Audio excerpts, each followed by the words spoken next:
They have branded merchandise. Okay, I want this to be on gallery here. Yeah, sure. Gallery. Okay. Okay. People are coming in slowly. Amy's here, Asher Chaim's here. Oh, I have to run and get my minute cup. My minute, hold on. Oh, your timer, yeah. Is there coffee? Yeah, Ooh, right there. I just woke up.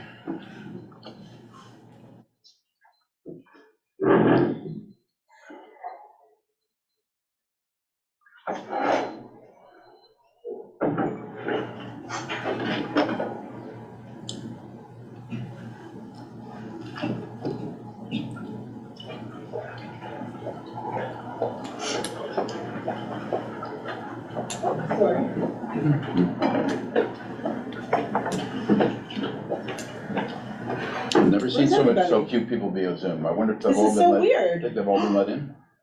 Oh, Gil, what's going on? Where is everybody? Yeah, but how can you let only some in? Is that possible? I don't know. There's not a lot of people that are in the waiting room. There's nobody in the waiting room. Wow. I wonder if they Hey, can't good find the new link. That's probably. There's no one on. That's There's probably. no one on what?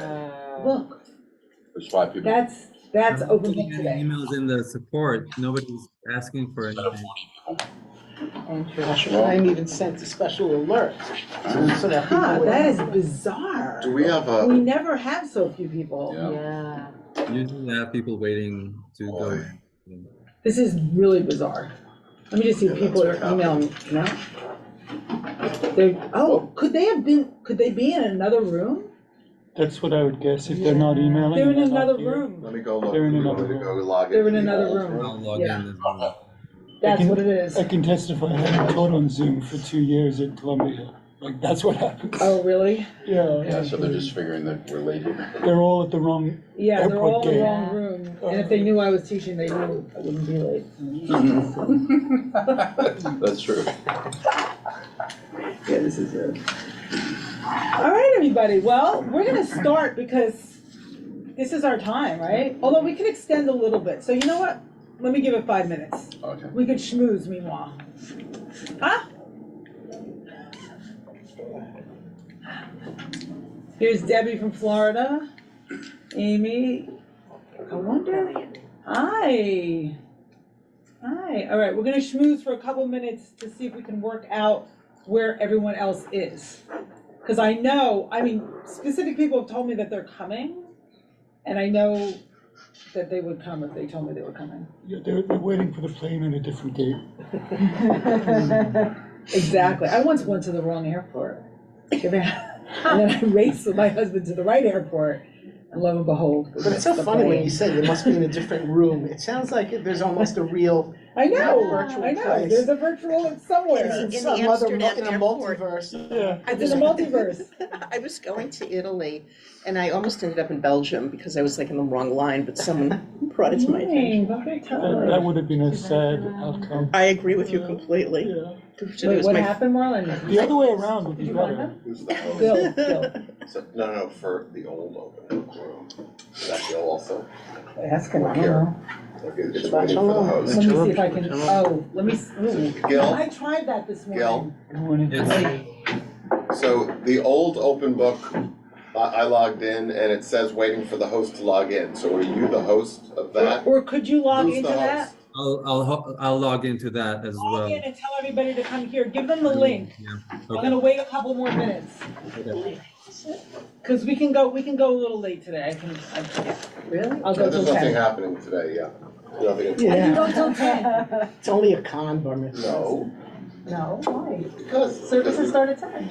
I know, but it takes everybody time to get over there, so we should stop a little early. All right, I'll stop 2 minutes to 10. Where's the post-it? Okay. You're gonna have to run. Oh, boxes. So we're gonna, Boxes. yeah. How is everybody? So you all know that we've put in security measures since last week. So God willing, we will not have it. What happened? I missed it.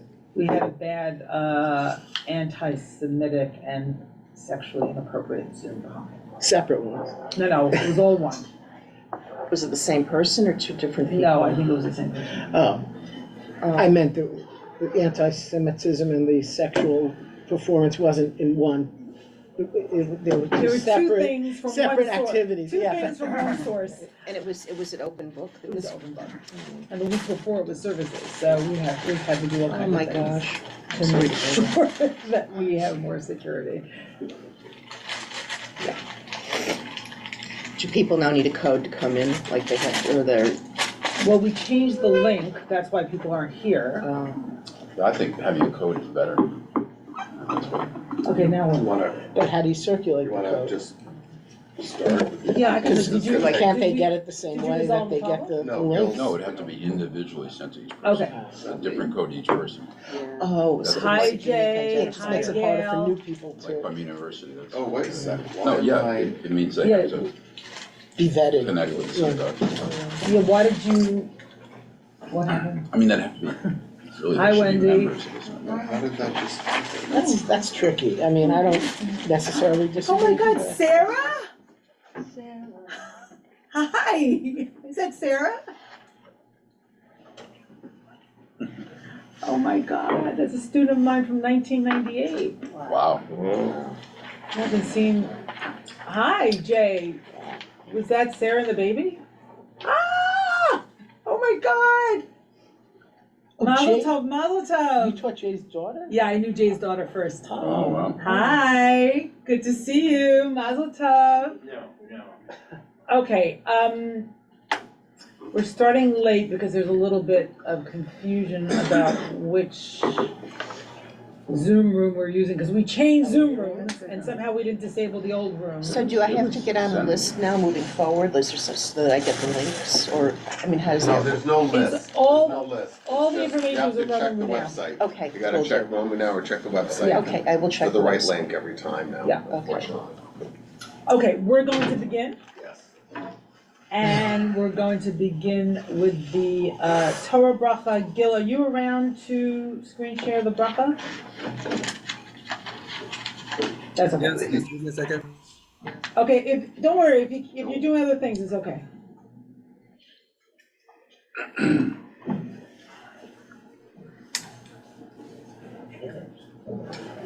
Would someone in the room like to lead it? Yeah?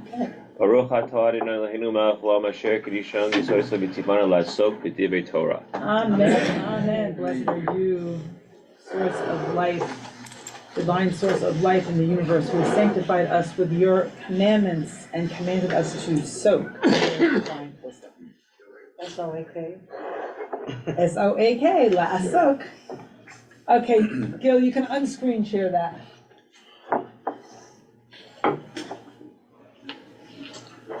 So today, as people come in, Rabbi David Ingrid joins us. We're having a little bit of a confusion. People are in the wrong room. It's okay, we'll straighten it out over time. So today is the big one, right? It's standing at Sinai. It's Parshat Yitro, and some of you had heard Rabbi David's beautiful sermon last night about Yitro and why we call it Parsha Yitro and the importance of the role of Yitro. And today I want to go, so that was more like a broader view, and today I want to go really narrow and really interrogate and investigate one of the commandments. And that commandment is honor your father and mother. Something that I imagine comes easily to us. For some of us, it's more difficult. For some of us, it's impossible. And I'm particularly interested in the reward offered, which is that if you do so, your days on this earth will be lengthened. Lengthened. What does that mean? Like, oh, if you're on your parents, you're gonna have a long life? Really? I don't think so. It just seems like a long time. Like every day takes forever. So it makes life really long and boring. Is that what torturous? Is that what you're saying? Torturous. Okay, we're gonna move away from that interpretation. Although, of course, all or most interpretations are welcome. So we're going to do a bit of like literary analysis, some intertextual stuff, some things from other cultures, and I'm going to share my screen. Oh, the wrong one. Hold on a second. Host disabled. participant screen sharing. Gil, can you fix that? Sorry, I'm in 2 Zooms at the same time. Hang on a second. You are, I'm sorry, Gil. Gil's trying to find the other people, the lost students of Torah. The lost tribe of Torah students. Alana, you made it! Yay! Bob and Shelley, hi, welcome. Okay, we're going to screen share in a second. Poor Gil is dealing with 2 different Zoom rooms. Okay.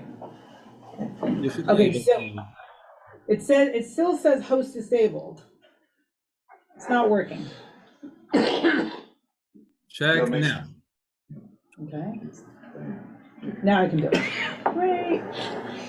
Oops, this is not the right one. Come on. Here. Let's close this. It should come up. There we go. Can everyone see it? Yeah? Good. So I call it Parents in Time, the key tool to living a longer life. We'll see if that's true. And intertextual exploration, Parshat Yitro. And I start with a poem just to introduce us to the notion of parents and intergenerational dynamics, a poem by Yehuda Amichai that I really love. And unfortunately, the Hebrew, I tried to paste it in, but it didn't, the formatting was all screwed up. So if anyone wants the Hebrew, email me and I'll send it to you. So the poem goes like this. We are all children of Abraham, but we are also the children of Terach, Abraham's father. And now perhaps the time has come for the grandchildren to do to their father what he did to his father when he broke his statues and idols, his religion and faith. But this too will be the beginning of a new religion. So that's really interesting. Not only because it sort of acknowledges that this is a generational pattern of kind of breaking the idols of your parents, but that there's something about that starts a new faith. There's something about that opens something up in the world, opens up something new. Okay, so here are my questions, and I really invite you to think with me about this. I don't know exactly the answer, but I have some ideas about it. And unfortunately, we have to close the chat. I'm really sorry about that. We just have to do that for security reasons, as some of you know who were here last time we had a bad Zoom bombing. So for now, we're here listening with one another, and I hope to hear many of your voices. And I have my trusty timer. So God willing, a bunch of you will be able to speak to these questions. So here are my questions. Why is the command to honor parents associated with lengthened days? And what do the two have to do with one another? And why is that the reward for this specific mitzvah? And there are no other rewards for any of the commandments. So what's up with that? Okay, so here are the 10 commandments. And I start with Shabbat. I'm not going to read the whole Shabbat thing, but I just want you to know that they follow one another, right? Zachor Yom HaShabbat V'Kadsho. Remember the Sabbath day and keep it holy. Source 3 is followed by the next command, Kabed, this is 12. Kabed et avicha ve'et imecha, so honor your father and mother.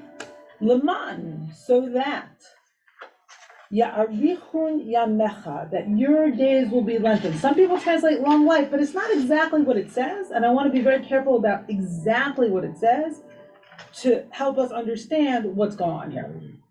Al Adama asher Adonai Elohecha noten lach. So that your days shall be lengthened on the land that your God, Yehovah, is assigning to you. So we've talked a little bit in the past about this word kabed, right? Kabed et avicha ve'et imecha. And the word is related to something kabed, which is heavy. So we could say perhaps literally give a weight to your parents, right? Your parents have this intrinsic weight. Gravitas. Gravitas, nice, gravitas. They may have parented you well. they may have not parented you well. But in either case, the weight of who they are and what they did to you or how they raised you in your life is tremendous, is significant, right? There's no getting around that significance. At least that's my experience and what I've seen in the world. Like, there's no getting around. That doesn't mean that you have to stay in relationship with them literally or physically on this earth, but it means that they will have a tremendous role in your psyche. Marla, the psychoanalyst, is shaking her head. Okay, so I want to look at a few iterations of this commandment or this mitzvah. So in the first one, it's the fifth, in what we just looked at, in the first iteration of the Ten Commandments, it's the fifth commandment, and it follows commands that have to do with human beings and God.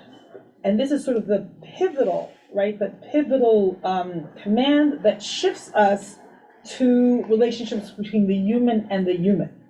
Right, so that's interesting. Like, why is this the pivotal mitzvah? And we'll see some commentary on that in a few minutes. Okay, so here what we have in Leviticus, which is different, but I bring it in because some of the commentators connect it, and because, well, you'll see in a second. It says, Ish imo va'aviv tira'u ve'et shabtotai tishmoru ani Adonai Elohechem. You shall each revere or stand in awe of your mother and father and keep my Sabbaths.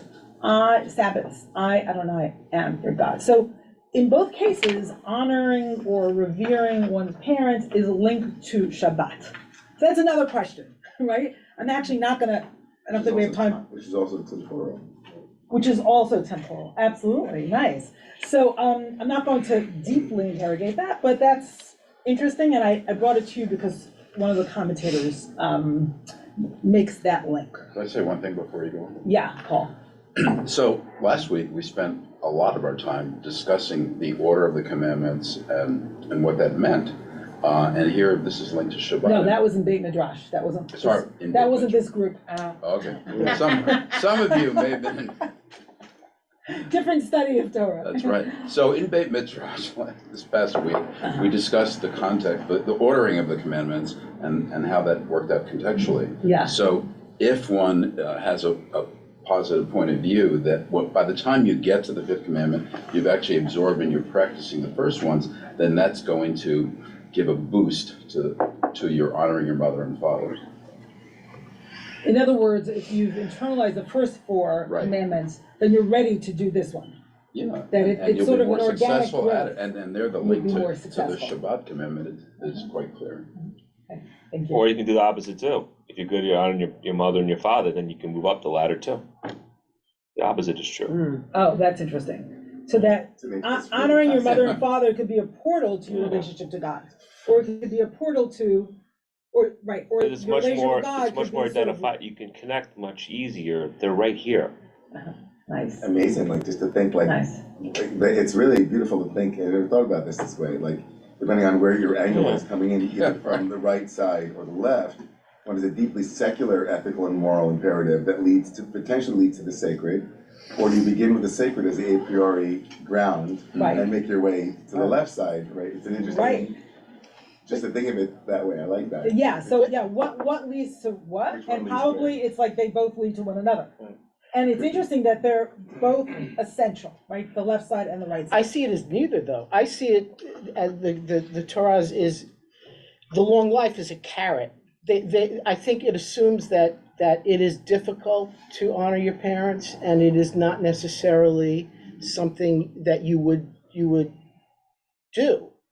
And it gives you the carrot, and I think Laman So is you're an saying interesting all choice. the other ones don't need a carrot. Is that true? As much. Yeah, well, yeah, As much. and I As much, don't think it leads to greater belief in God, or belief in God enables you to better honor your parents. I think that it is the only one that has a reward, because it needs a reward to be done. Okay, interesting. Okay, I want to get some more text on the table, and then I will open things up. I see Roberta and then Wendy, but a few more texts, okay? So in Dvarim, in Deuteronomy. So this is interesting. It's almost the same as Exodus, but notice the difference. So this is in the context of the reiteration of the Ten Commandments by Moshe, right? Or Deuteronomy, as you know, is, or as many of you know, is the book of retelling. So here Moshe is retelling, right, the Ten Commandments. So let's see how he retells this particular command. Kabed et avicha v'et imecha ka'asher tzivcha Adonai Elohecha. Honor your mother and your father and your mother, as your God Adonai has commanded you, that you may long endure and that you may fare well. L'man ya'arichun amecha, so that your days again will be lengthened. U'leman yitav lecha, that you may fare well. That's an addition, as well as kasher sivcha Adonai Elohecha, as Adonai your God has commanded you. And again, al hadama asher Adonai Elohecha noten lecha. Let's see if that's exactly the same. Yeah, al hadama asher Adonai Elohecha noten lecha. Lach. So those are the additions. Now I just want to look a little bit rabbinically of like why kibud, or how are they understanding kibud av va'em, and why is it sort of the pivotal mitzvah between those that have to do with God, or the upper realms, and those that have to do with more horizontal mitzvot, commands. So in the Talmud it says, Tanu Rabbanan, the sages taught, Shlosha shutafim hen ba'adam. There are three partners in a person, or to create a person, right? HaKadosh Baruch Hu, God, Va'aviv, and Imo, and his father and his mother. Now, so there are three partners. Now, even if you don't believe in God, right, you know that you didn't totally create that human being by yourself, right? Some mechanisms are happening that human beings sort of put into motion, but there's some other forces that are playing a huge role. So it's two people and something else, the X factor, right? B'zman she'adam mechabed et aviv et imo, amar HaKadosh Baruch Hu, ma'aleh ani alehem ki'ilu darti beinehem v'kabdunu. When the person honors his father and mother, the Holy One, blessed be he, she, they, says, I ascribe credit to them as if I dwelt between them, and they honor me as well. So honoring parents is like honoring God. Now, if you look at God carefully in the Torah, then you see, our idea of God, or the way God has been portrayed in the Torah, is like a parent, right? Because that's what we're human beings. That's what we understand. So that's how we present who God is. Alan, you look troubled. No. Okay, I'm you're just taking it in. You're just taking it in. Okay. So a couple more things. So our rabbis taught what is fear and what is honor. Ezahu morah, but ezahu kibud. So you saw in Leviticus we called it awe or reverence, and in Exodus and Deuteronomy we called it kibud, honor, respect, gravitas. So fear means, morah means lo omed bimkomo, that he must neither stand in his place, v'lo yoshev bimkomo, nor sit in his place, v'lo soter et dvarav, nor contradict his words, v'lo machrio, does not make a decision for him. In other words, give your parents the appropriate authority, right? It's funny, it says somewhere else, I think I have one of the texts, that your child should not call you by your first name. One of my kids called me by my first name all the time. And there's no stopping her. Kibud, ma'achil. Okay, so here's kibud, here's honor, and this is how, and I'm gonna say more about this in a second, this is how the Talmud mostly understands what kibud is. Very concrete, very literal. Ma'achil, v'mashkeh, ma'bish, mechaseh, machnis, umotzi.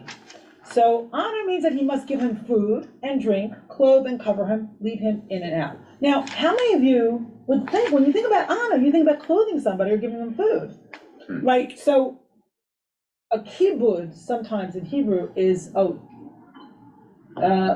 just letting someone in, Gil. There's someone who wants, you got that. Okay. is often like thought of as food or understood to be food. So that's not unheard of in Hebrew.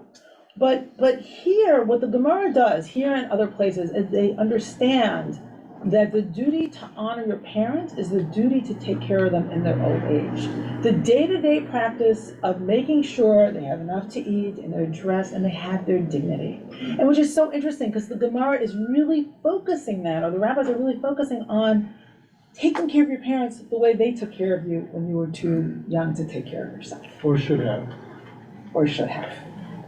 Or should have. That connects to the I want people- reward. What? That connects to the reward of long life. Okay, so people are waiting, so I want everyone to raise their hands so I don't give privilege to the room over Zoom. But what I just want to recognize, even though, whatever, Tomas just said, or should have. So I really want to acknowledge that around parents, there is tremendous pain. Like not everybody's parents have, not all parents take care of their children the way they should have, right? There's tremendous pain, and worse, there's abuse, there's atrocity. I want to really put that in the room, right? I don't want this duty to honor to obscure that. So I'm just saying that, very explicitly. So thank you, Tomas, for saying that. Okay, so we're gonna stop there. We're gonna now take some comments. So Roberta, Wendy, Razel, Marla. Okay, now I want everybody, I'm gonna invite everybody. This is what we're talking about today, right? I want you to address the topic, okay? No off topic. I have my handy timer and we're going with Roberta. Oh, Roberta, yeah, I won't time yet. Gail, can you, Okay, I got it. Thank you. Thank you so much for this inquiry. I'm really thinking about the poem that you began with and the different ways of looking at the words for honoring that you were speaking to, and that I think a real way of honoring our parents, right, is to spend our lifetimes looking at what we carry from them, what's healed and what's not healed, the trauma we've inherited, like all of it. And that when we can heal what needs to be healed, right, heal the past in the present, and also take, the beauty and what sustains us, that's exactly how we can go on. So I see it as a really beautiful, holistic way. Thank you. Beautiful. I'm going to gently say that your time is up, but I do want to say that I love it when people anticipate where I'm going. And you'll see later, Roberta, that I specifically thought of you when I was planning to present some of these ideas. So, and I love when people anticipate, because I feel like, oh, okay, this is an organic sort of room of inquiry, and people are sort of sensing like the direction or possible direction. So thank you. Okay, so now Wendy. I see this commandment of honor thy father and thy mother as a transitional commandment, because there are a sets of commandments that are between man and man, like not killing, not stealing, not coveting, and sets of commandments that are between man and God. Right. As we talked about, right. And honor your father and mother is this, in the middle. Right. And this commandment is God's acknowledgement that who you are is a joint effort between God and right. and your parents. Right. Beautiful. And so you're echoing the text we just saw in Kiddushin. Right. And it also, in going forward, it also kind of mirrors like the different oaths, like an oath between humans and an oath between people and God, a person and God. And I just wanted to say that no matter how bad a parent you had, that if you don't forgive them in some way, to just give them the most minor honor, that's your children will mimic that. Okay, I Even wanna if- be careful there, Wendy. I wanna even be if you're really the- careful. Even if you're the best All parent right, in the whole world, we'll finish up. if they see how you act, it will Okay, I wanna be perhaps careful not there be because, advantageous to you later on. I think we can say that's one possible truth amongst many. Right. yeah, I would say that. I think that sometimes we can't even imagine how badly parents have behaved and how much they have hurt their children. Yes. And I hear you that it's something to model in this world, especially in the hopes that we get honored down the line. Okay, okay, I think Razel was next. Oh, Razel needs to be unmuted. Okay, I got it. Hi, everybody. Years ago, when I was teaching somewhere and somebody talked about how painful their experience with their parents were, I was forced to really examine this particular commandment. And what I came up with was that kavod, when I looked it up in the dictionary, was not only honor, but a heaviness of some metal. And Yeah, so, Razel, we talked about that earlier. oh, well, I wasn't on the thing. Oh, So, it's okay. so Yeah. basically for me, it wasn't honor your parents, but know the weight of your relationship and the seriousness of your relationship with your parents. Examine it, understand it. And through that understanding, the heaviness and the weightiness of that relationship, if you understand that, then you will live a long and fruitful life. And that if a parent has hurt me incredibly deeply, whether physically, emotionally, or psychologically, I don't feel like I owe them anything other than to understand that they too have been hurt in some way. But that beyond that, I don't think that it's, I can honor the relationship, but I can't honor someone who has traumatized me. Okay, Razel, so- time's up, but thank you. I think that's really profound and connects to what Roberta was saying, and something we're going to sort of explore a little bit more later, but I really like the direction that you're going in, like, you know, what I end up owing if that parent was the kind of parent that I don't owe anything to because they've hurt me so badly, then what I owe myself is to understand the impact on me. That's wonderful, thank you. Okay, so I want to remind everybody a couple things because not everybody was here in the beginning. So I want to stay on point. I want it to be related to the text I'm bringing, the question I'm bringing. And I do have a limit, a time limit.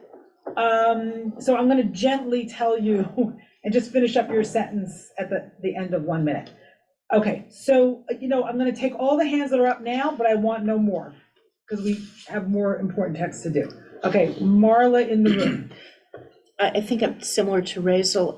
This idea of lengthening days, the word lengthening is very interesting to me because if people, particularly people who have been abused, if they don't come to terms in some way with that experience of their parents, some understanding of their parents, it eats at you. It eats at you psychologically. It can be underneath addictions. Yeah. So if you don't come to not honor them, but cope with them in some way, it can destroy you. Yeah. So Marla's saying that and echoing what Razel was saying or Roberta was saying, that if you don't somehow come to terms with your relationship to your parents, then that in a sense narrows your life. It eats at you. It's damaging. It destroys you potentially.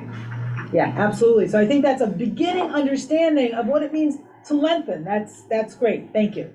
Okay, so I see Amy. Amy Dax, Tallahassee. Good morning. Good morning. I want to make 3 super quick points. In the Zohar, it states, the Father is the spring of the holy fountain which feeds the river from Eden. Eden calls itself Father, and your mother is the congregation of Israel. In the Midrash, you're required to provide food and then drink for your parents, but you're not obligated to spend your own money. The parents have to provide the money. There are three partners in creation.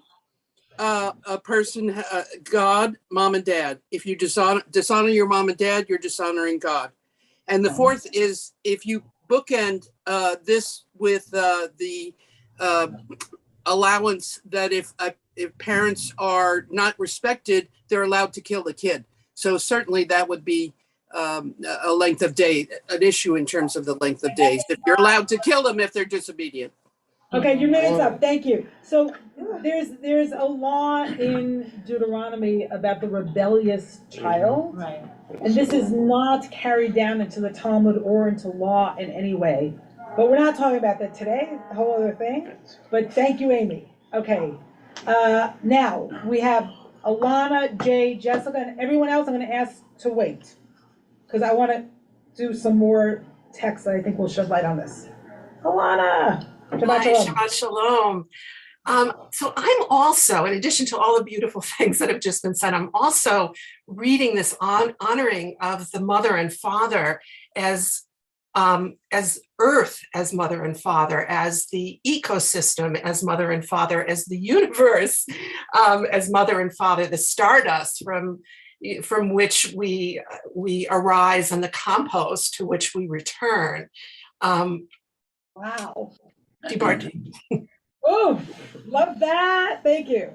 So the earth, and if we don't give honor to the earth, we certainly will not have much time on this earth. Thank you. Okay, Jay, and then Jessica, and everyone else, just, if you can, just hold. Hopefully we're gonna get to everyone who needs to talk. And I'm sorry again that we had to shut down the chat, just for people who weren't here at the beginning because of the Zoom bombing that we've been experiencing. I just wanted to put on the table that this talk about the relationship with God and parent and the issue of the quality of parenting, that there's several situations in the Bible where God's modeling of parenting by today's standard would be problematic. Right. You mean killing thousands of people in punishment? Like, is that the kind of thing you're thinking about? Yeah, okay, all right, thank you, Jay. Jessica. Hi, Shabbat Shalom. Yeah, I was going to make the point that Alana just made, and I thought, and just to add to that a tiny bit, that in the case of the earth, we are all rebellious children, and we may get killed by our parent, the earth or the universe, if we're not careful. But I really want to say, from the perspective of someone who did experience child abuse and who did grow up with parents who didn't do the right thing, and who also parented two children with, I hope, the opposite effect. But I think that honor is often related to fear. And I feared my parents, and that makes me really aware of what honor is not. And honor is not fear. And then the last thing I want to say is I'm trying to always use the Torah to live well. And so these 10 commandments, which I sometimes when I think of 10 principles, 10 traditions, or 10 suggestions, because of bad parenting, I have a problem with the word commandments. But I just feel like, how can we take this in and use it to love and not to judge each other and not to tell each other what it means we're supposed to do, but to love each other and to love. Beautiful. Beautiful. Thank you so much, Jessica. So I want to say one word about commandments. I mean, this could be a whole session and course in itself, but Levinas, I'll try to do this briefly. Levinas has a beautiful understanding of commandments when he writes that, the French Jewish philosopher, he writes that the command issues from the other's face. In other words, it's like through our connection with each other, we understand our obligations. Like they emerge from that relational sort of web, and just all the things that we need to do every day to sustain that relational web. Does that mean? I'm not going there. I'm sorry, Alan. I'm going to go on. When you're. Yes. Okay, I'm going to go on, because that's a huge, like, how do we understand commands and how do we translate it for ourselves? big question. I just wanted to say one word about it, so I'm gonna go on, I'm sorry. Okay. Sorry, I feel so bad, but I gotta keep us on track. Okay, so okay, so here we are all, we are like one generational chain, well, except for Jay with 2 generations in this little box for a minute. We're like one link in a very long chain, right? So I want to look at that, or the Torah conception for a minute of the long chain, and think about that. And then we'll think some more about what the lengthening of days is and how it relates to parents. Okay, so it says in Exodus 34, and this is when Moses goes back up to get the tablets after, and this is source number 10. I'm skipping some stuff, you should really look at it. Moses goes back up the mountain to get the tablets after the golden calf and the shattering of the tablets and God's punishment of the children of Israel for worshiping the calf and that whole sort of messy episode. So Moses goes back up to get the second tablets, and he and God have this intense encounter, and the words that come out of that encounter we actually recite during the whole days of awe period. Vayared Adonai be'anan v'yityatzeh imo sham vayikra b'shem Adonai. So Adonai came down in the cloud and stood with Moshe there, and then proclaiming the name. It's not clear that who's doing what, certainly in the Hebrew. Proclaiming the name Adonai Yud-Heh Vav-Heh. Okay. Vayavor 6. Vayavor Yud-Heh Vav-Heh al panav. And so Yud-Heh Vav-Heh passed before his face. Vayikra, and called. We don't know who's doing the calling. And called. Yud-Heh Vav-Heh, Yud-Heh Vav-Heh el rachum b'chanun. Adonai el rachum b'chanun. Erech apayim v'rav chesed v'emet. So God, compassionate and gracious, slow to anger, abounding in kindness and faithfulness. Notzer chesed lalafim, notzer avon v'fesha v'chata'a. So in 7, extending kindness to the 1,000th generation, forgiving iniquity, transgression, and sin. And here's the kicker. But we don't say this part. We say v'nakeh, right? Forgiving iniquity, not remitting all punishment. So nakeh, you'll be cleansed. And then it says lo yinakeh, will not be cleansed. This is the part we don't sing on Rosh Hashanah Yom Kippur. Poked avon avot abanim, visiting the sin of the fathers on the children, va'al b'nei banim, and on the children of the children, al shaleshim and al rebeim, upon the 3rd and 4th generation. So note that kindness travels 1,000 generations, and sin travels to the 3rd and 4th generation. That's not the first thing to notice. And also, let's think about how this actually reflects some modern thinking, right? How trauma travels through the generations, how trauma gets even encoded in our genes. Like here it's explained by God visiting the sin of the fathers on the children. And growing up with difficult parents, whose parents aren't difficult, right? Most parents are difficult. They certainly visited themselves upon me. And I've said this before, but I'll say it again. And I plan to make none of their mistakes. And I didn't. I made a whole new set. But it was humbling as hell, if I can say that here. It was really humbling. So I see, once you've been a parent for a while, you see how that mechanism works and how it travels through the generations. And it's really intense and powerful. And that's why we'll go to therapy, right? To try to undo that, to try to interrupt those patterns. Okay, so hold that. And a lot of people want to speak, but hold that. I'm going to give you 3 more texts, and then we will talk. So, okay, here's something which throws a wrench into this whole thing, or maybe adds information so that we can interpret. So I want us to really pay attention and use the details of the Torah to try to understand what's going on. So the only other place that we get a reward of lengthened days is for the mitzvah of shooing away the mother bird before we take its eggs. So now let's look inside. Verse 6, Ki kareh ken sipor. Take a chance upon a bird's nest. Lifanecha baderech, before you when you're on your way. B'chol eitz o al haaretz, in any tree or on the ground. Efrochim o beitzim, with fledglings or eggs, little baby chicks or eggs.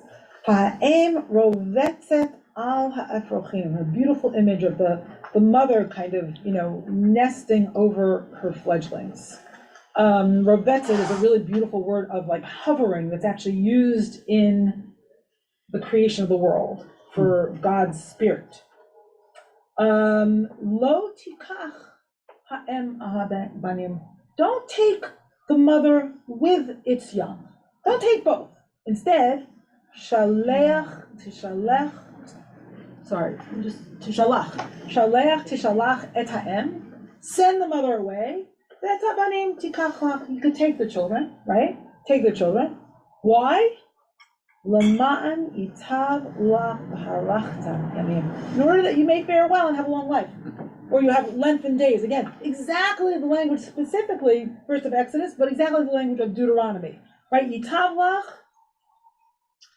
it will be good for you, and you'll have lengthened days. So what's going on here? There's something, what's the connection? Kibud avahem, honor your mother and father, and this. So I don't know exactly, but it feels like there's something really profound going on here. And maybe we can use it as a kind of literary key. Okay, so I wanted to present that to you. Now the Zohar says something interesting which might help us to understand it. This mitzvah is meant to awaken and intensify God's mercy on all creations. The pain which the mother bird suffers when she is sent away and forced to abandon her young awakens the first forces of mercy in the world and releases an outpouring of mercy from the heavens upon which alleviates all kinds of human suffering. So you might want to ask, why is this a mitzvah? Why send away that poor bird? Why take her young at all? Right? Horrible thing. Why would you separate a mother from a child? Instead, you get this big mitzvah. You get this big reward from it. Sorry, there's an ambulance outside. And the Zohar recognizes the pain of the mother bird, and talks about the compassion awakened when that kind of sadness happens. It's interesting. I was just reading a book. Something like the God of the Animals. Behaving as if the God in all things matter. Well, it's this book about horses and this young girl that grows up with horses. And there was a scene where the horses, in order to be broken in some way, are separated. The foals are separated from the mother, and the mother's milk has to dry up. And the pain those mother horses experience, and the fold, and they're all crying for days. I found it one of the most painful passages I've ever read. The God of Animals, that's what it's called. I don't remember the name of it. But yeah, it's like that creaturely, motherly love and connection to her children is so powerful, not only for human beings, but throughout the animal world as well. I mean, I know we're part of the animal world. Okay, so, all right, so one more thing to think about, and then we'll end with a few more texts. So here's again, another view of that generational pattern, what's going on with the generation and our connection to the ancestors. So here's what it says in Deuteronomy, not so long after Moshe repeats the commandments. Yadata ki Adonai Elohecha hu Elohim. You shall know that Adonai, your God, is the God, right? There's so much in the Torah about knowing, and in fact, one could say the whole raison d'etre of the Exodus and the plagues and the leaving Egypt, so that, and it says there in Exodus very clearly, so the Israelites will know God, and also the Egyptians will know God. There's something about knowing, Yud Hey Vav Hey, which is liberating in itself. Ha'el Hane'eman Shomer Habrit, God, the steadfast God who keeps the divine covenant faithfully to the 1000th generation of those who love God and keep the divine commandments. Shomer Abri v'hachesed lo havad l'shomrei mitzvotav le'ela dor. And we heard the thousandth generation before in terms of chesed. U'mishalem l'sonav al panav laha'avido, for he instantly requites with destruction those who reject God. Lo ya'acher l'son'o al panav yishalem lo. Never slow with those who reject, doesn't delay, it says in the Hebrew, but requiting them instantly.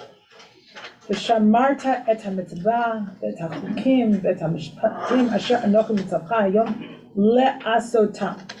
Therefore observe faithfully the instruction, the laws, and the rules which I charge you today.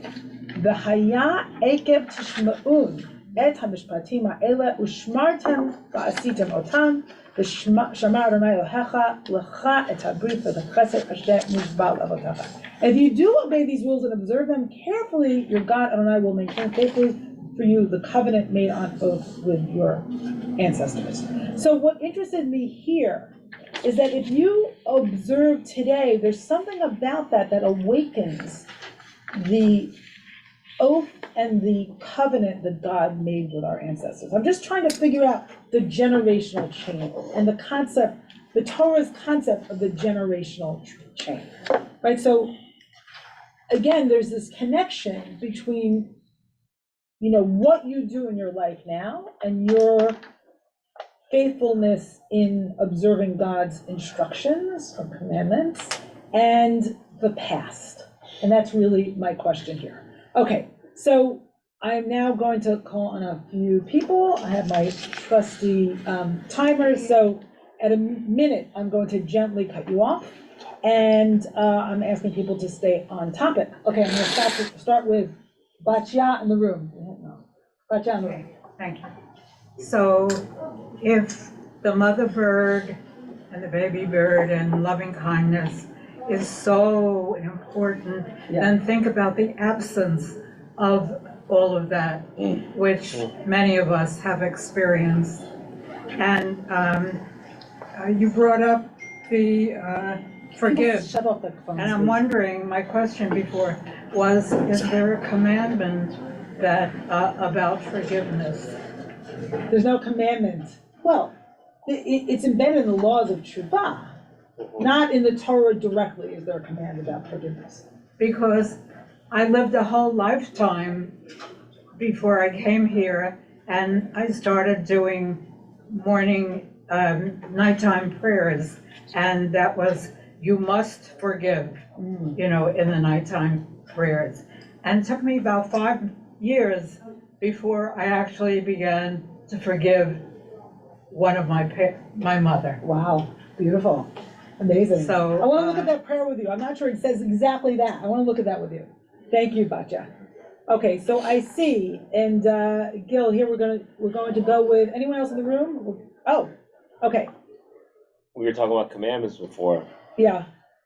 Is that really the translation of Aseret Satibros? No. No. Debar. Debar. The 10 things. The 10 things is not a commandment. But the That's word Hollywood. mitzvah or mitzaveh is the command. Right. Yeah, you're right. With the 10 commandments, it's not Direct. Specifically. Absolutely. Right. Okay, so Tomas, Tony, and then Beverly, Beth, Alana, Asher Chaim, and then I'm probably going to have to move towards closing. Okay, Tomas. Very briefly to that chorus of voices, just, it does seem like a paradox that you spare the mother and Louder, please. It seems like a paradox that you spare the mother and you take the fledglings. Like it seems like it should be the other way around, that you spare the more vulnerable offspring. And it's just an open question. I don't have an answer to that. But it is a very loud silence in the text where it never says honor your daughter and your son, which would seem to be far more useful in a way for the teleological progress of humanity, that your duty is to those who are still being formed. And so it begs the question, well, in what way is the child the father of the man? In what way is honoring the father and the mother like an inside out and upside down way of saying honor the daughter and the son? And just across those generations. And then perhaps a little bit, I don't know, irresponsibly, because I don't know the Hebrew, this idea of the lengthening of days. Yeah, you talked about it, so just finish up your idea. It seems that that's like, gives you a longer life, but another definition of the lengthening of days is summertime. The days get longer, the days are more illuminated, they get warmer, they get more abundant.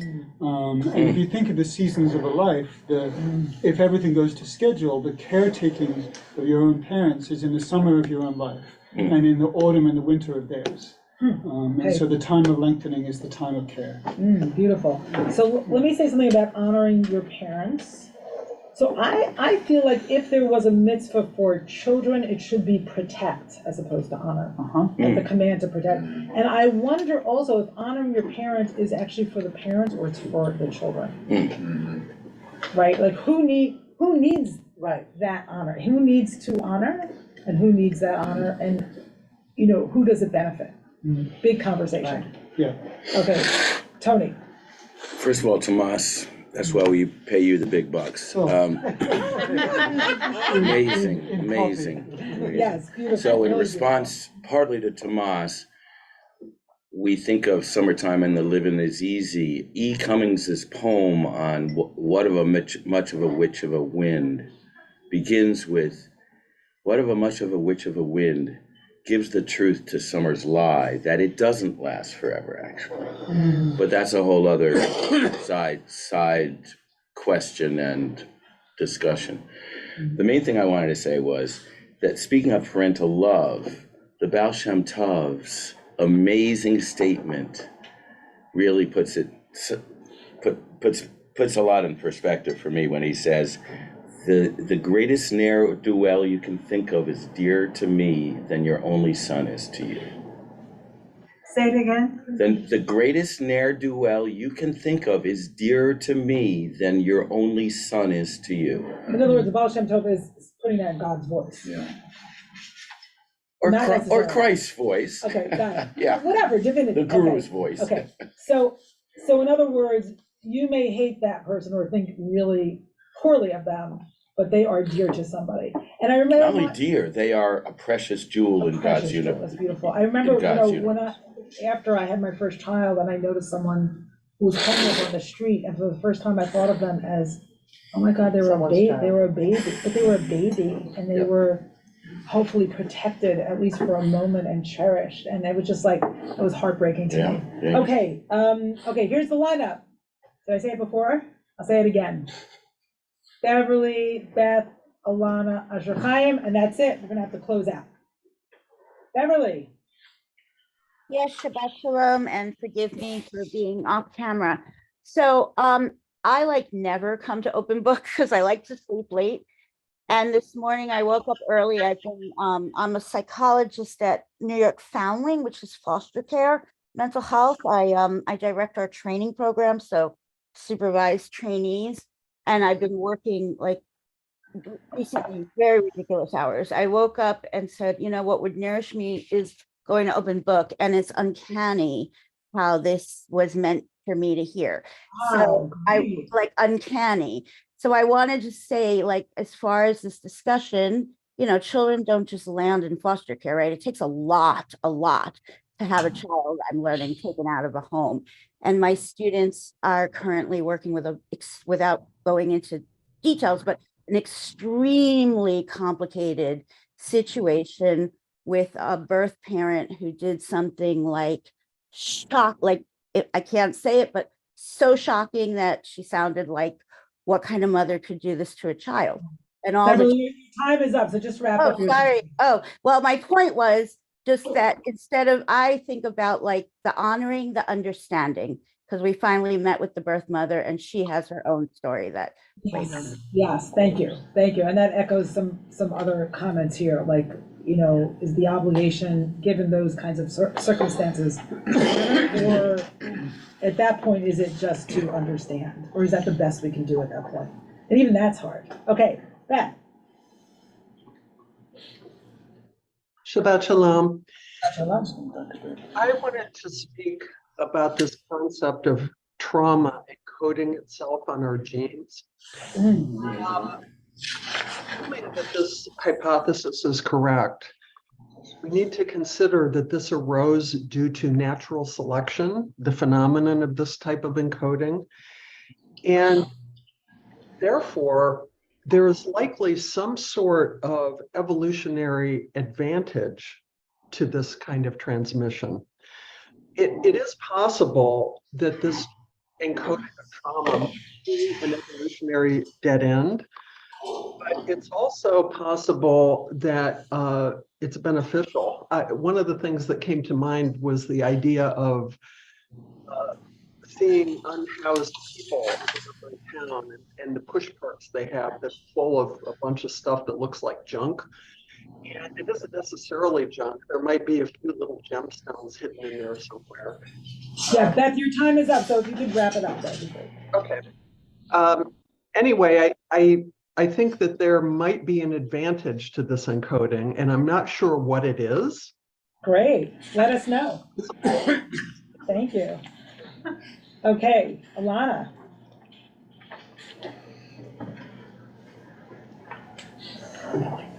Hi, Shabbat Shalom. I was struck by just the sort of different places where it talks about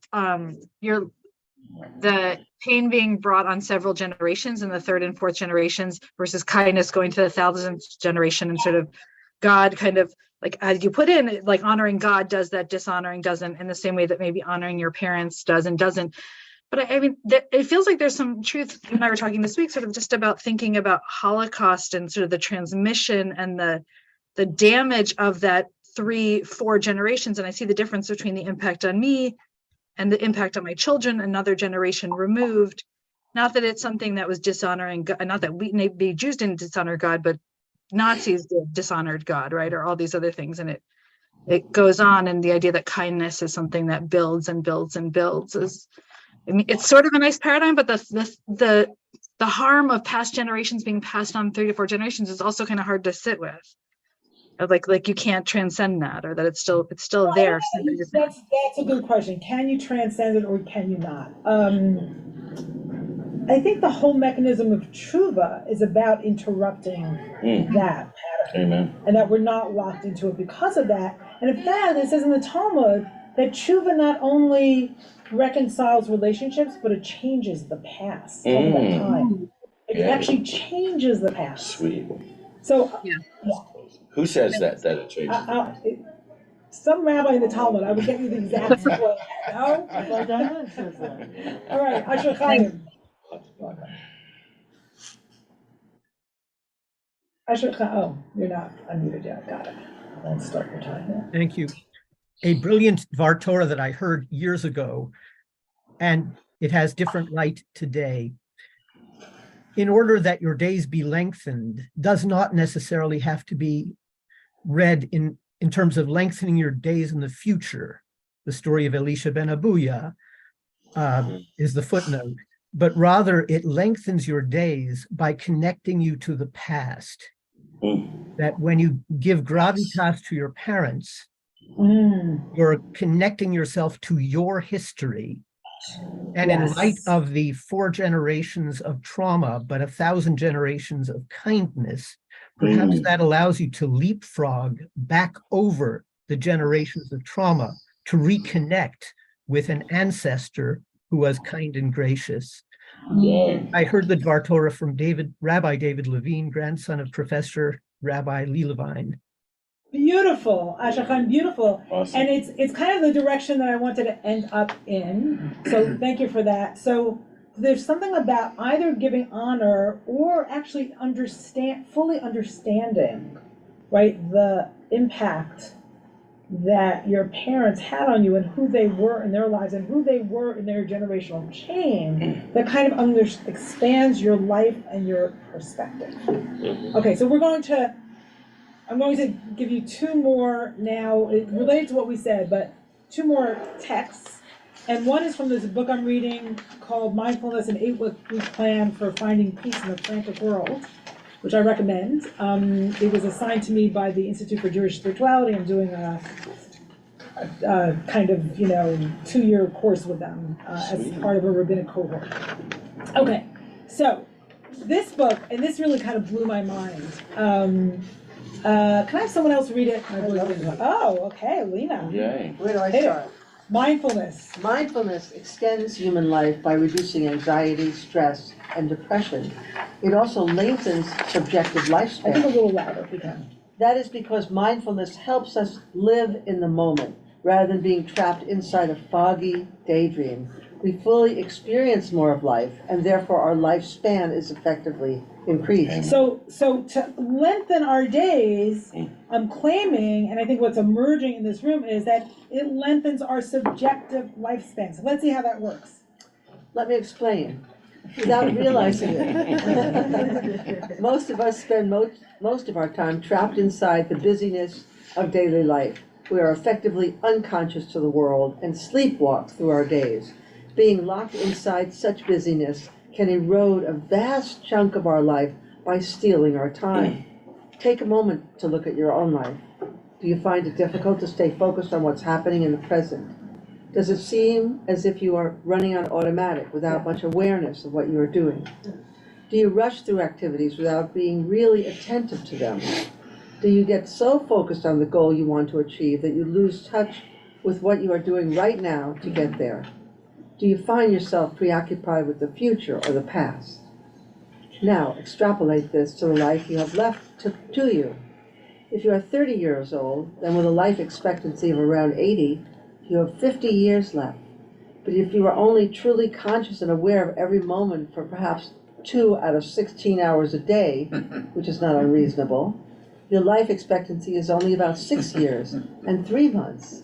You probably spend more time in meetings with your boss. If a friend told you you had just been diagnosed with a terminal disease that will kill you in 6 years, you would be filled with grief and try to comfort them. Yet, without realizing it, you may be daydreaming along such a path yourself. If you could double the number of hours that you are truly alive each day, then, in effect, you would be doubling your life expectancy. It would be like living to 130. That's great. Now imagine tripling or quadrupling the time you are truly alive. People spend hundreds of thousands of dollars, literally, on expensive drugs and unproven vitamin cocktails to gain an extra few years of life. Others are funding research in